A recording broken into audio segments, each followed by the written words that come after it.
اپنے مسائل کو حل کرنے کے لیے سبسکرائب کریں آپ کے مسائل کا حل۔ اگر اللہ کے بارے میں برے خیالات آئیں، حمزہ UK،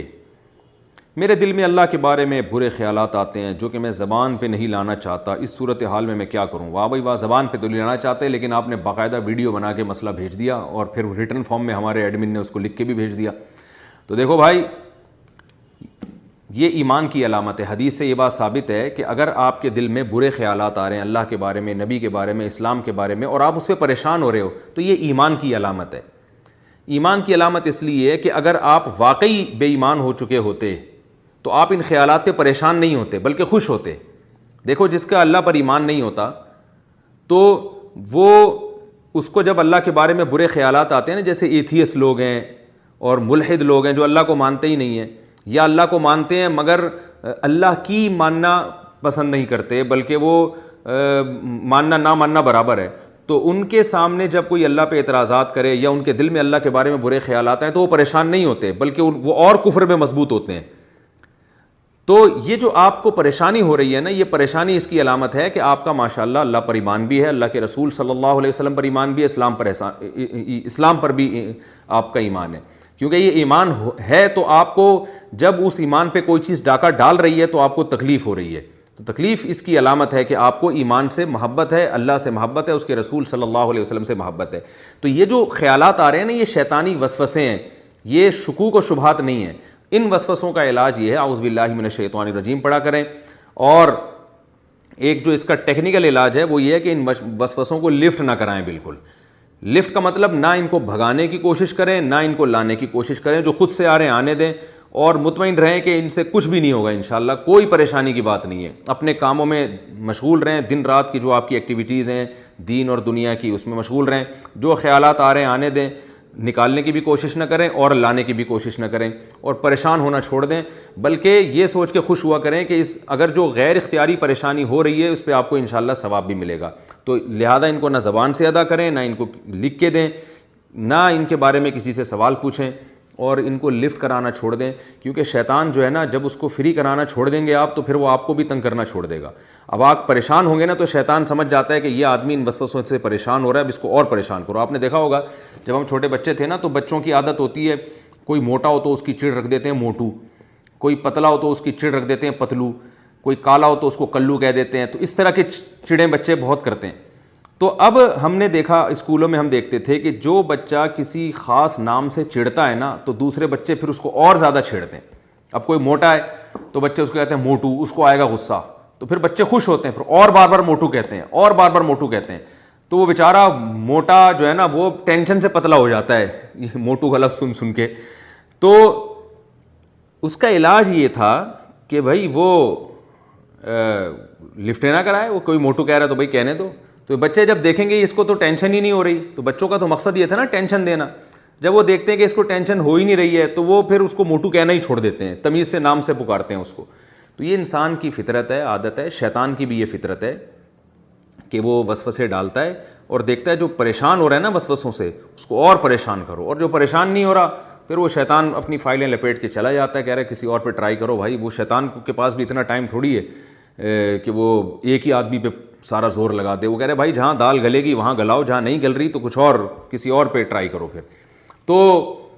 یہ بالکل ایسے جیسے عاملوں کے معاملے میں، جنات کے معاملے میں جو زیادہ جنات کو فری کراتے ہیں نا، زیادہ ڈرتے ہیں وہ یہ نہ ہو جائے اور یہ والا تعویذ اور وہ والا تعویذ، اور جنات پریشان بھی انہی کو کرتے ہیں، جو زیادہ ان چکروں میں نہیں پڑتے وہ جنات ان کو پریشان بھی نہیں زیادہ کرتے۔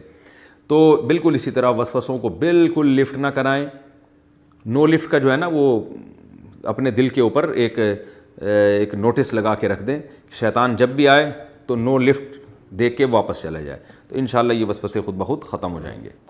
وسوسوں اور برے خیالات کا علاج۔ میں نے یہاں الحمدللہ قرآن پاک حفظ کیا ہے، حفظ کرنے سے پہلے سب کچھ صحیح تھا، حفظ کرنے کے بعد مجھے طرح طرح کے وسوسے آتے ہیں، غلط خیالات آتے ہیں اور سانپ نظر آتے ہیں، اور جب میں آنکھیں بند کرتا ہوں یا سوتا ہوں یا اس کا کچھ خاص طور پہ جب میں آنکھیں بند کرتا ہوں یا سوتا ہوں، اس کا کچھ حل بتا دیں، کیا کرنا چاہیے، کیا پڑھنا چاہیے؟ محمد سیف ریاض سے۔ جناب ایسی چیزوں میں پڑھنے سے وسوسے بڑھتے ہیں، کم نہیں ہوتے، یہ ذہن میں رکھیں، چاہے کچھ بھی پڑھیں آپ۔ دماغی کمزوری ہے آپ کو، یا آپ فارغ زیادہ رہتے ہیں جس کی وجہ سے آپ کو یہ وسوسے آ رہے ہیں، اس کا حفظ قرآن سے کوئی تعلق نہیں۔ حفظ ہم نے بھی کیا ہے، اللہ کا شکر، ہمیں تو وسوسے نہیں آتے، بہت سے لوگوں نے حفظ کیا ہے، تو اس کا حفظ قرآن سے کوئی تعلق نہیں ہے۔ ہاں یہ اس بات کا امکان ہے کہ آپ کا دماغ کمزور ہو اور بہت زیادہ محنت کی وجہ سے دماغ اور کمزور ہو گیا اور خوراک آپ نے صحیح طرح نہ لی ہو، تو یہ تمام باتیں آپ کسی قریبی معالج کو بتائیں، کسی نفسیاتی ڈاکٹر کو بتائیں کہ مجھے میرے ساتھ ایسا ہو رہا ہے، میں آنکھیں بند کرتا ہوں، سانپ آتے ہیں، یہ آتا ہے، وہ آتا ہے، چھپکلی، معذرت کے ساتھ کوئی بھی چیز آ سکتی ہے کسی بھی ٹائم پہ، تو آپ جب اس ڈاکٹر کو بتائیں گے تو وہ انشاءاللہ کوئی اچھے ماہر ڈاکٹر ہوں تو وہ آپ کو آپ کی بیماری کا علاج انشاءاللہ بتائیں گے۔ اس کا میڈیکل سائنس سے تعلق ہے، اس کا مفتی سے تعلق نہیں ہے، معذرت کے ساتھ، سمجھ رہے ہیں نا۔ اگر اللہ نہ کرے میرے ساتھ بھی ایسا ہوتا تو میں بھی ڈاکٹر کو بتاتا، ڈاکٹر صاحب آج کل کھوپڑی صحیح کام نہیں کر رہی ہے، کھوپڑی میں اچھے خیالات کے بجائے سانپ بچھو آ رہے ہیں، ٹھیک ہے نا، تو ڈاکٹر ہی کوئی بتائے گا بھائی کیا مسئلہ ہے، آپ کو نیند پوری نہیں ہو رہی ہے، یا کوئی ٹینشن ہے آپ کو، یا یہ کہ یا دماغ میں کوئی کیمیکل، بعض دفعہ ڈاکٹر لوگ کہتے ہیں کہ بڑھ جاتا ہے جس کی وجہ سے آدمی کا جو ہے نا سیٹنگ آؤٹ ہو جاتی ہے۔ تو ابھی ہمارے ایک ریلیٹیو کے ساتھ ایسے ہی ہوا تھا، انہوں نے میڈیسن لی، الحمدللہ ٹھیک ہو گئے وہ۔ تو وہ یہ ڈاکٹر کا کیس ہے، آپ ڈاکٹر صاحب سے رابطہ کریں، اور عاملوں کے چکر میں ہرگز نہ رہیں۔ کسی بھی عامل سے آپ ملے، چاہے وہ کتنا ہی نیک ہو، وہ آپ کو یہی کہے گا جن چڑیل، بھوت، جادو، نظر، بس یہی بتائے گا وہ۔ ان چکروں میں نہ پڑیں، نظر لگتی ہے لیکن عاملوں کے کہنے سے نہیں لگتی، آپ پہ نہیں لگی ہوئی نظر، آپ جائیں ڈاکٹر کو دکھائیں اور انشاءاللہ آپ کو فائدہ ہوگا۔ اور ویسے میں آپ کو ایک جنرل ایک بات بتا دیتا ہوں، جیسے بخار میں سب کہتے ہیں 2 گولی پیناڈول تو کھا ہی لو نا، تو وہ تو پیناڈول تو کھا ہی لیں آپ، وہ پیناڈول کیا ہے کہ بھئی اپنے آپ کو مصروف رکھیں، فارغ نہ بیٹھیں آپ، اور ایکسرسائز کریں، اپنے آپ کو بہت زیادہ تھکائیں، ایکسرسائز کر کے، سوچ کے نہیں، صبح جاگنگ کریں، شام کو جم جائیں، پھر کھائیں، اور جو ہے نا وہ جب تھکیں گے آپ کو نیند اچھی آئے گی، نیند آپ کی پراپر ہوگی تو انشاءاللہ، اور پھر سارا دن جب بیزی رہیں گے تو آپ کی یہ آدھے سے زیادہ مسائل، بلکہ سارے 100% مسائل اللہ نے چاہا تو حل ہو ہی جائیں گے انشاءاللہ۔ نماز میں وسوسوں کا علاج۔ مجھے کافی سالوں سے نماز میں رکوع اور سجدے میں کفر اور شرک کے وسوسے آتے ہیں، سلسلے میں مجھے کیا کرنا چاہیے؟ عبدالصمد انڈیا سے۔ آپ کو علاج کرنا چاہیے، قریبی معالج سے رجوع کریں، تمام دوائیں بچوں کی پہنچ سے دور رکھیں، پھر بھی آرام نہ آئے تو قریبی معالج سے رجوع کریں، تمام دواؤں کے ڈبوں پہ لکھا ہوا ہوتا ہے۔ تو یہ ڈاکٹر کی فیلڈ ہے، میڈیکل سائنس سے اس کا تعلق ہے، اور شریعت میں بھی اس بارے میں رہنمائی ملتی ہے۔ وہ رہنمائی کیا ہے؟ جو قرآن و سنت میں جو ہمیں جو میں اس کا خلاصہ بیان کر رہا ہوں کہ وسوسوں کو لفٹ نہ کرائیں، آپ آنے دیں، نہ ان کو بھگانے کی کوشش کریں، نہ ان کو جان کر لے کر آئیں، تو اس سے یہ خود بخود ختم ہو جائیں گے۔ تو نکالنے کی بھی کوشش نہ کریں، کیونکہ دماغ سے جو چیز نکالنے کی کوشش کی جاتی ہے وہ اور زیادہ گھستی ہے دماغ میں۔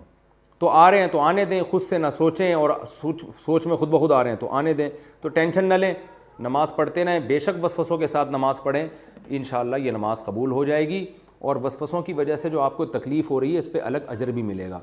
اور یہ کفر کے وسوسے کفر نہیں ہوتا، بلکہ حدیث میں اس کو عین ایمان کی علامت قرار دیا گیا ہے، کیونکہ اس پہ پریشانی ہونا اس کی علامت ہے کہ آپ اس پہ خوش نہیں ہیں، تو اس لیے یہ کوئی کفر نہیں ہے، یہ محض شیطان کو ایک جو ہے نا انسان کو پریشان کرنے کے لیے شیطان کچھ نہ کچھ کچوکے لگاتا رہتا ہے تاکہ انسان کا دل عبادت میں نہ لگے، تو اس کو لفٹ نہ کرائیں، شیطان خود ہی چھوڑ دے گا کچھ دنوں میں، آپ پوچھیں بھی نہیں کسی سے اس بارے میں۔